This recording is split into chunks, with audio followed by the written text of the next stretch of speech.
rádio e a TV Brasil Espírita apresentam o Evangelho segundo o Espiritismo e sua simplicidade. Apresentação: César Perry.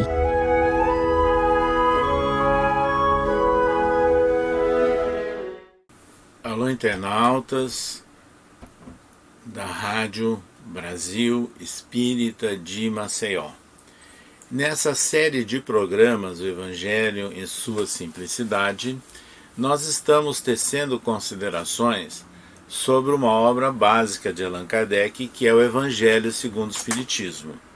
E nesse livro, o mestre Kardec sempre inicia com versículos, do Novo Testamento, e aí ele faz os seus comentários, a sua análise, e depois ele acrescenta também as instruções dos Espíritos, ou seja, as mensagens espirituais que foram enviadas a ele nas reuniões que ele participava e também por companheiros de outras cidades da França.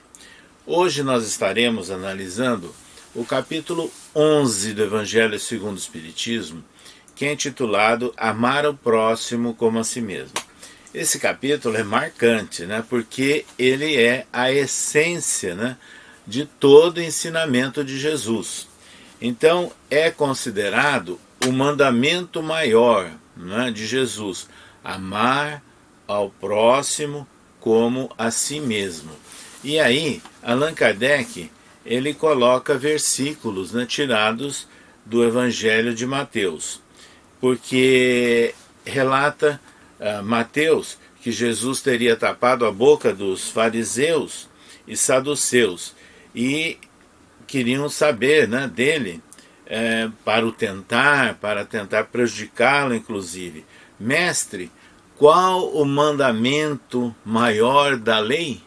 E Jesus respondeu: amarás o Senhor teu Deus de todo o teu coração, de toda a sua alma e de todo o seu espírito.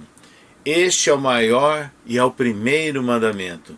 E aqui tendes o segundo mandamento, disse Jesus, semelhante a esse: amarás o próximo como a ti mesmo. E ele arrematou: toda a lei e os profetas se acham contidos nesses dois mandamentos. Então é amar a Deus e amar ao próximo como a si mesmo. É esse o grande ensinamento de Jesus.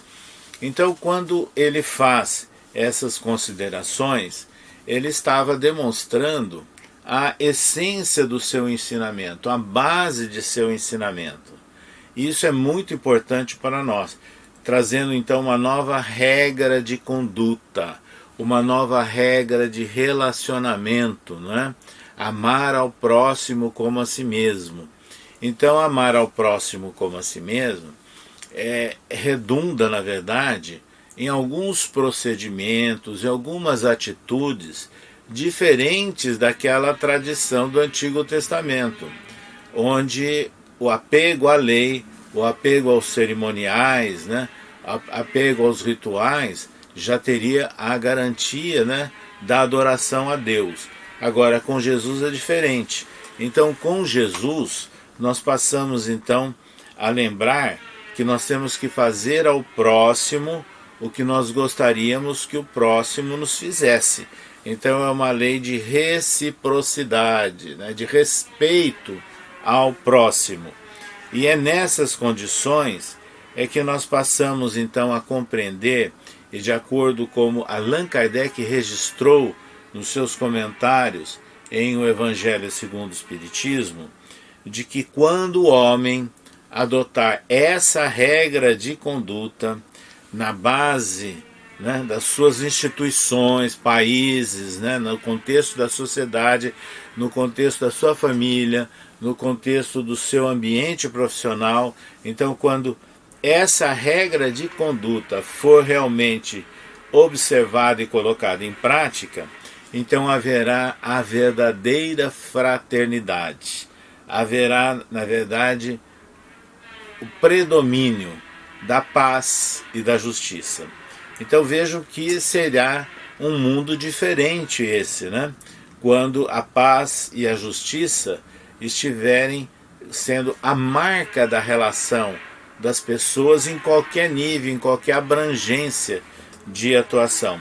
Então escreveu Kardec: nessas condições não haverá mais ódios, nem dissensões, mas somente união, concórdia e benevolência mútua. Então, união, concórdia e benevolência mútua. Então, essa será a base para se eliminar o ódio, o rancor, as disputas, as perseguições entre as criaturas.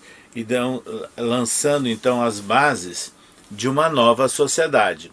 Então isso será bastante marcante para todos nós, essa ideia, né, que pode representar uma mudança profunda no contexto da nossa sociedade. Ou seja, será a base para uma nova civilização, essa lei que Jesus nos ensinou, esse mandamento de amar a Deus e ao próximo como a si mesmo. Nesse capítulo, Allan Kardec ele coloca também algumas respostas, né, que foram dadas por Jesus, porque Jesus era muito provocado pelos fariseus. E certa feita, né, esses fariseus acercando-se de Jesus, isso também é registrado por Mateus e é registrado por Marcos, queriam provocá-lo para que ele caísse em contradição, caísse em algum erro, para servir de base, né, para um eventual julgamento de Jesus. E aí disseram a ele se era permitido pagar o tributo a César, quer dizer, a César representando o Império Romano, né? E aí Jesus deu uma resposta muito clara, mas muito interessante e sábia. Então ele pediu: apresentai-me uma das moedas que são utilizadas para o pagamento de tributo. E então apresentaram um denário a Jesus, e Jesus perguntou: de quem é essa imagem e essa inscrição na moeda, no denário? A resposta que eles deram: de César, do imperador, que era o hábito, né, de nas moedas imprimirem a imagem do imperador reinante, que no caso era Tibério. Aí responderam eles: de César. Então Jesus fez uma observação extremamente sábia: dai, pois, a César o que é de César, e a Deus o que é de Deus. Então Jesus, com essa resposta, ele não incorreu no erro que os fariseus esperavam, de que ele condenasse o pagamento de tributos ao império, e que isso pudesse servir até de motivo de uma incriminação do mestre. Então a sua resposta foi extremamente sábia. E nós sabemos, inclusive, que essa resposta de Jesus, dar a César o que é de César e a Deus o que é de Deus, chama a atenção dos compromissos, vamos assim dizer, que nós temos com o Estado de uma forma geral, como cidadãos.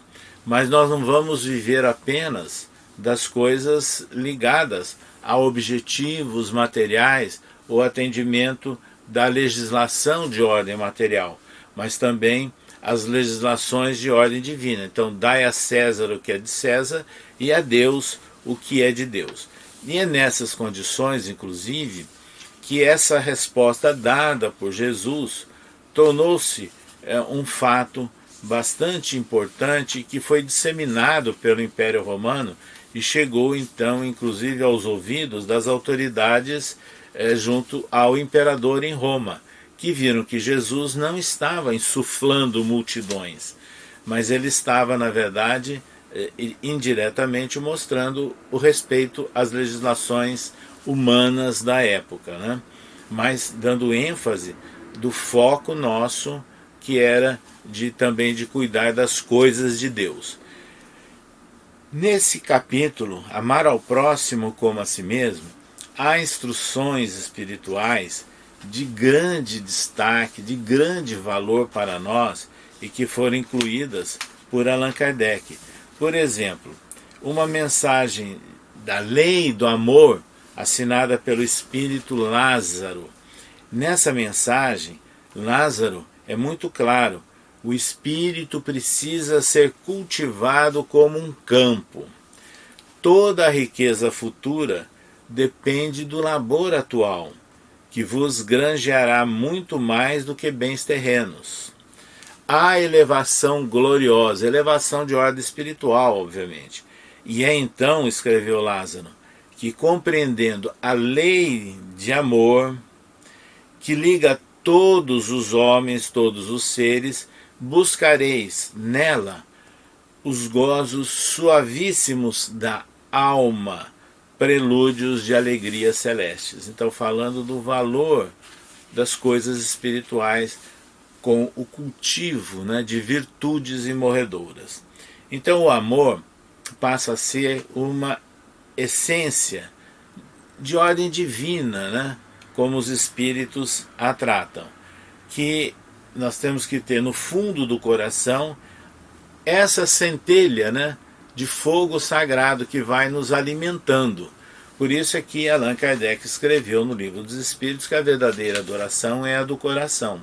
E quando no coração nós já estamos procurando alimentar a centelha do fogo divino do amor, então nós estamos, na verdade, praticando essa adoração a Deus, não apenas nas formalidades, nos rituais, nas cerimônias, na frequência a templos, mas nas ações. Que ações são essas?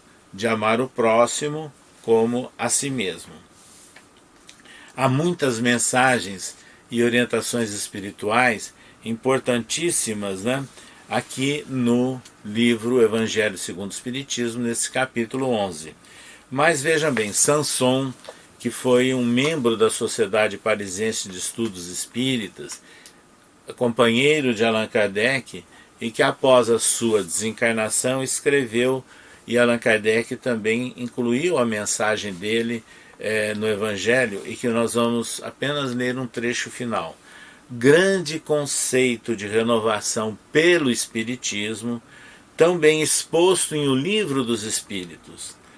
Tu produzirás o portentoso milagre do século vindouro, o da harmonização de todos os interesses materiais e espirituais dos homens, pela aplicação desse preceito bem compreendido: amai bastante para serdes amados.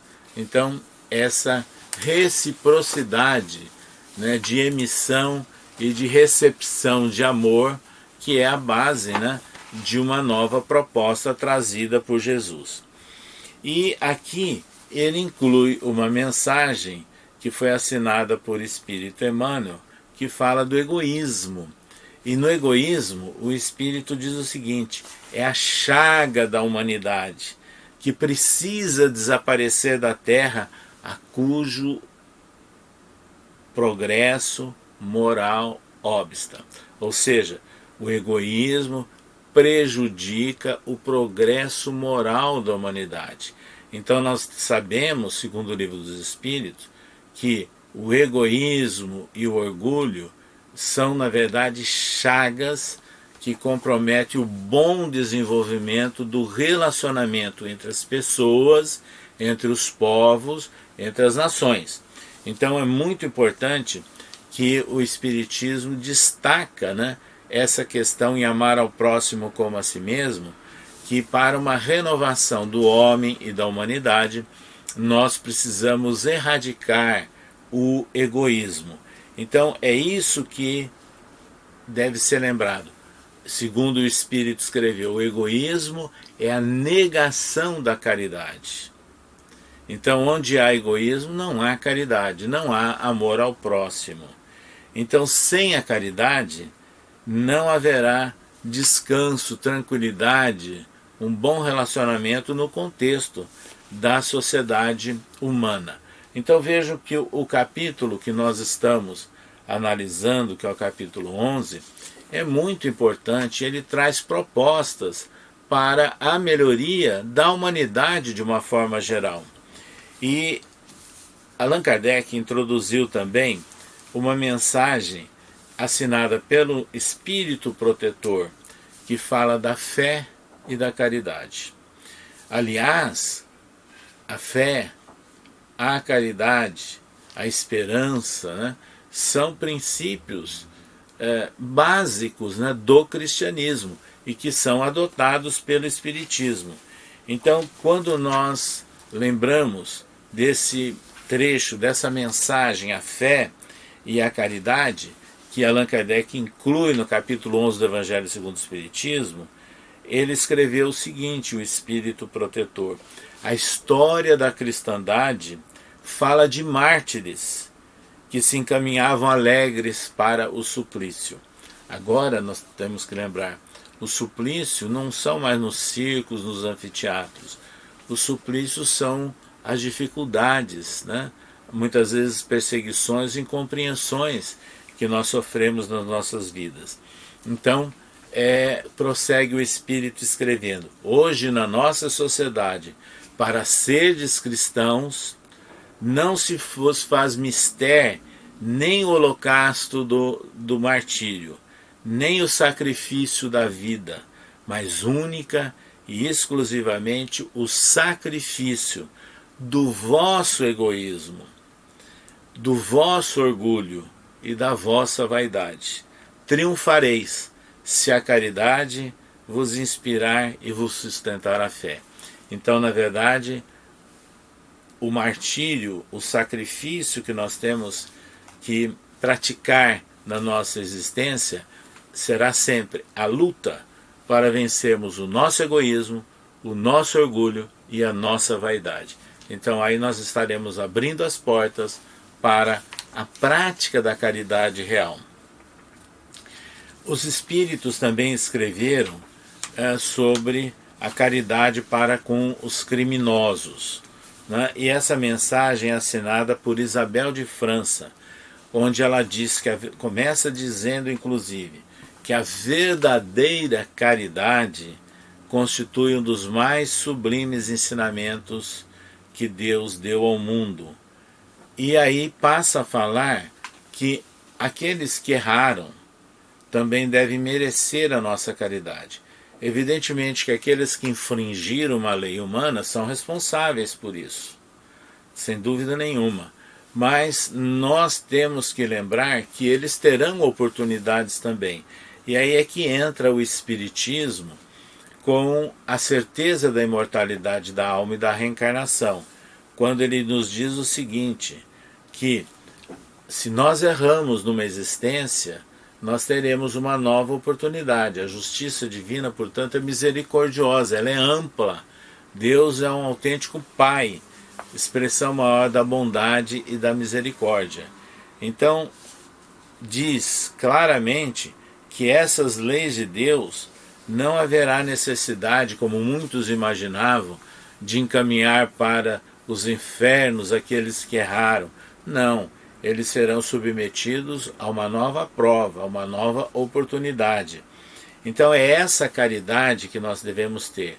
Então, e as pessoas que erraram no nosso contexto do dia a dia, nós também temos que, na medida do possível, nos esforçarmos para relevar o engano, relevar o erro e dar condições de superação da problemática que aconteceu naquele contexto. Então nós vamos lembrar que na história, né, do cristianismo, na história inclusive do espiritismo, há muitos casos de espíritos encarnados que erraram muito. Vejam, Agostinho, que depois foi canonizado pela igreja como Santo Agostinho, foi um jovem devasso, mas o interesse e o apoio da mãe fez com que um dia ele abrisse a epístola aos Romanos e ele encontrou lá os esclarecimentos sobre a devassidão. Aí ele passa a se transformar num seguidor de Jesus. Então ele superou os erros dele, os enganos dele, e se transformou num grande filósofo, num grande teólogo do cristianismo. Ou seja, ele superou dificuldades internas, superou seus próprios limites. Nós temos muitos espíritos nessas condições. Na nossa terra natal, Araçatuba, no interior de São Paulo, nos anos 1920, lá chegou uma senhora que tinha sido considerada uma louca varrida, totalmente desequilibrada. Benedita Fernandes, negra, sem nenhum passaporte social. Mas vejam bem, ela criou tantos problemas por onde ela andou, que certa feita na cidade de Penápolis, próxima a Araçatuba, ela foi detida numa cela da cadeia, porque não sabiam mais o que fazer com aquela mulher que invadia lares, ameaçava as pessoas.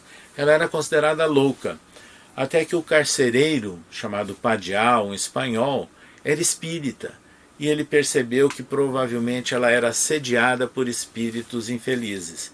Então, ele passou a dar passes, a conversar com ela, a fazer oração com ela, e chamou um dirigente espírita de um centro recém-fundado na cidade, o italiano João Marchese.